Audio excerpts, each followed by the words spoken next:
स्वार्थी बहू बेटा कहानी। सरस्वती भूख से परेशान हो गई थी।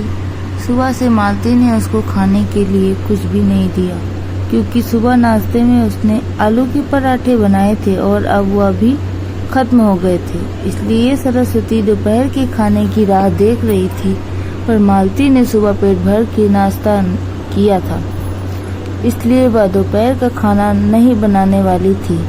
अत्यंत भूख से परेशान हो रही सरस्वती मालती के पास गई और बोली, बहू मुझे बहुत जोरों से भूख लगी है, खाने के लिए कुछ भी दे दे।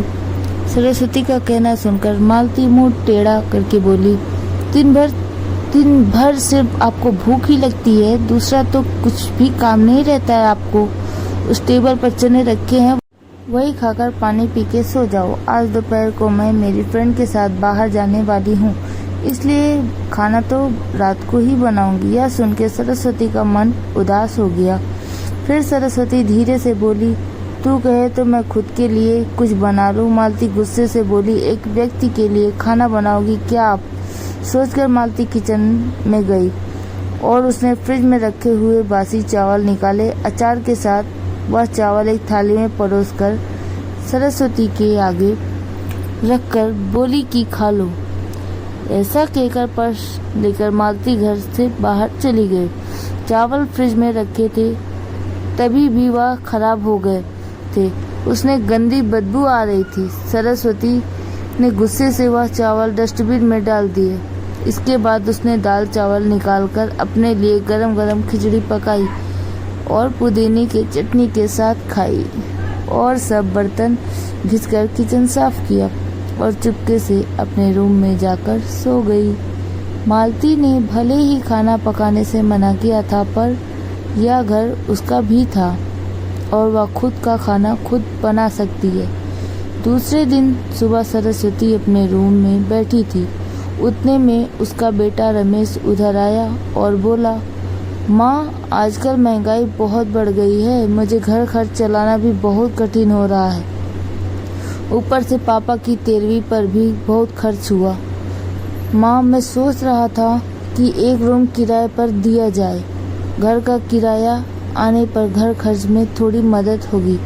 सरस्वती बोली, बेटा तुझे जो ठीक लगेगा तू वही कर। उसके बाद रमेश गला साफ करते हुए बोला, माँ तेरा रूम खाली कर दे और नीचे के छोटे रूम में शिफ्ट हो जा।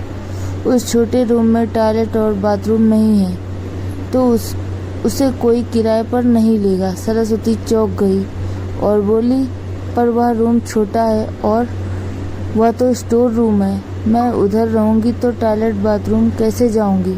रमेश बोला, माँ तू आंगन के टॉयलेट में जाया कर, तू तो घर ही रहती है ना। जिसको हम रूम किराए पर देने वाले हैं उसको तो सारी सुख सुविधा तो चाहिए ना।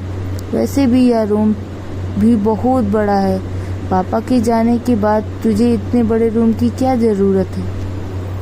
सरस्वती कुछ क्षण शांत रही और सोचने के बाद बोली, टेरेस पर जो रूम है वह भी हम किराए पर दे सकते हैं, उस रूम में सब कुछ सुविधा है। उस पर रमेश बोला, नहीं माँ वह रूम हम किराए पर नहीं दे सकते, वह अपने मेहमानों के लिए रखा है। तुझे तो अच्छे से पता है कि मालती के मायके वालों का आना जाना चालू रहता है, इसलिए एक्स्ट्रा रूम मेहमानों के लिए रखना पड़ेगा। सरस्वती सब समझ गई कि बेटे ने तो उसका ही रूम किराए पर देने का निर्णय लिया है, क्योंकि वह बुढ़ापे में बेटे और बहू पर आश्रित थी। इसलिए रमेश ने जो कहा उस पर सरस्वती ने ज़्यादा विरोध नहीं किया। उसने अपना थोड़ा सामान लिया और छोटे रूम में शिफ्ट हो गई।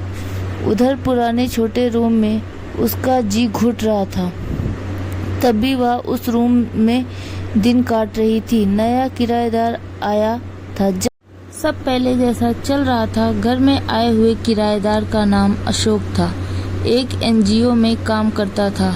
वह हर रोज मालती और रमेश सरस्वती के साथ कुछ कैसा सलूक करते थे वह देखता था। वह देखकर उसको बहुत बुरा लगता था। धीरे धीरे सरस्वती अशोक को अपने बेटे तैसे मानने लगी। अशोक भी आते जाते सरस्वती का हाल पूछा करता था और उसका ख्याल रखता था।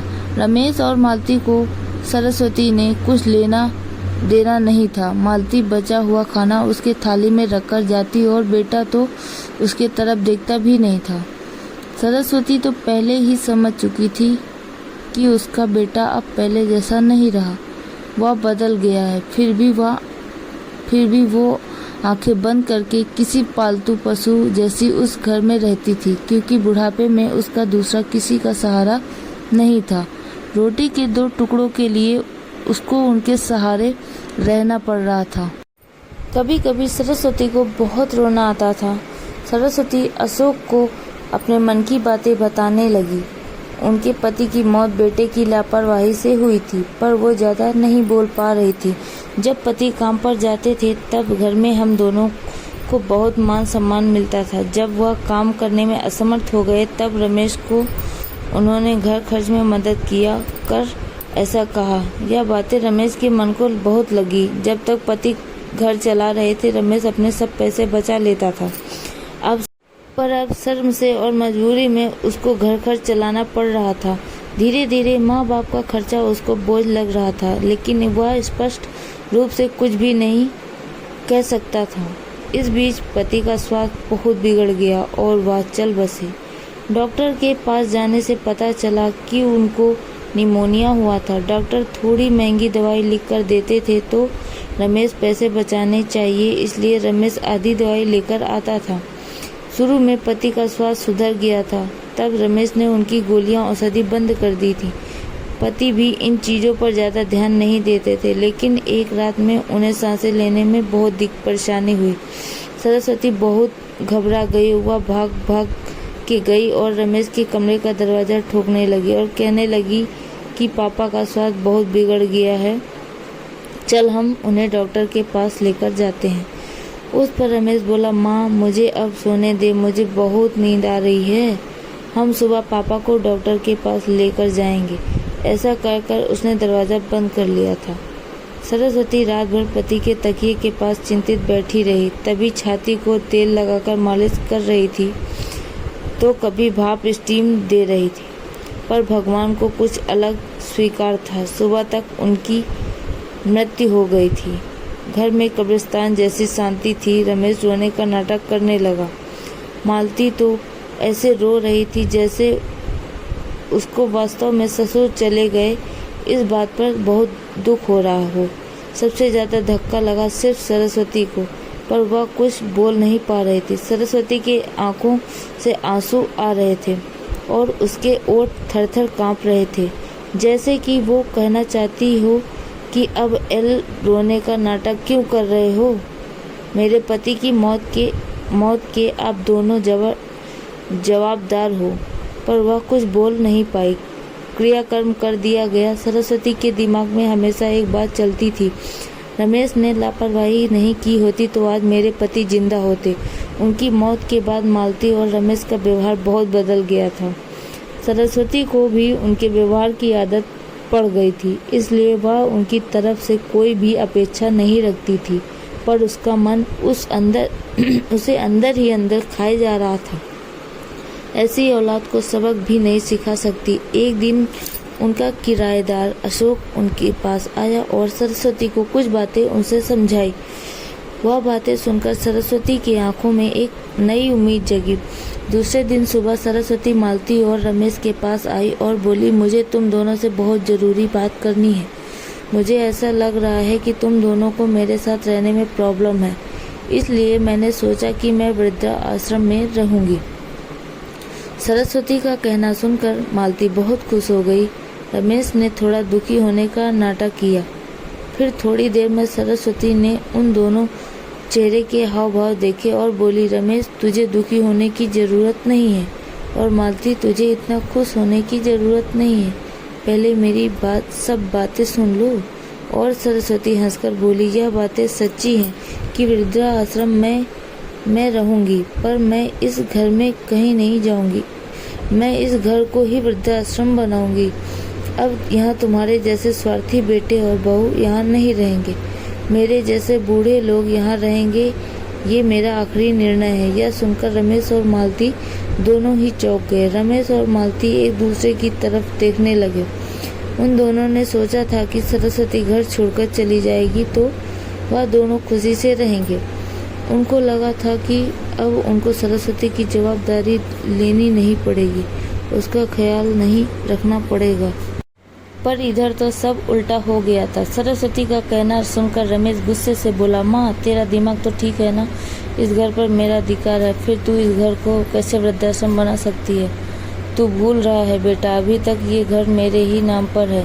सरस्वती गुस्से से बोली, तुम दोनों ने मुझे बहुत परेशान किया है, छोटी छोटी बातों पर मेरा अपमान किया है, बीमारी के वक्त भी मुझ पर ध्यान नहीं दिया, खाने पीने के लिए भी मुझे बहुत तरसाया, तेरे पिताजी भी मुझे छोड़कर चले गए। अगर मैंने कठोर निर्णय नहीं लिया तो मेरा भी वही हाल होगा जो तुम्हारे पापा का हुआ था। इसलिए मैंने सोचा कि बेटे के झूठे प्यार के जाल में फंसने से अच्छा मैं अपने बारे में सोचूं। रमेश घुटनों पर आकर बोलने लगा, माँ मुझे माफ़ कर दे, हम दोनों तेरा अच्छे से ख्याल रखेंगे, तेरा कभी भी अपमान नहीं करेंगे, पर तू इस घर को वृद्धाश्रम मत बना। माँ थोड़ा सोच कर तो देख हमारा क्या होगा। सरस्वती ऊंची आवाज़ में बोली, मैंने और तेरे पापा ने तुझे अच्छे संस्कार दिए थे, फिर भी तूने सिर्फ तेरे परिवार के बारे में ही सोचा, हमारा नहीं। फिर मैं तेरा कैसे सोचूं? तू मेरे परिवार का सोच, मेरी चिंता मत कर और जल्द से जल्द ये घर छोड़कर चला जा, क्योंकि इस घर में अब अच्छे लोग रहने आ रहे हैं। इतना कहकर सरस्वती अपने रूम में चली गई। रमेश और मालती शांत सरस्वती को जाते हुए देखते ही रह गए। सरस्वती ने अपने जैसे बूढ़े लोगों को उसके घर में आश्रय दिया। अशोक की मदद से वृद्धाश्रम अच्छे से चलने लगा। दोस्तों, आजकल के लड़कों ने बूढ़े लोगों के साथ गैर व्यवहार किया तो बूढ़े लोग भी कठोर निर्णय ले सकते हैं।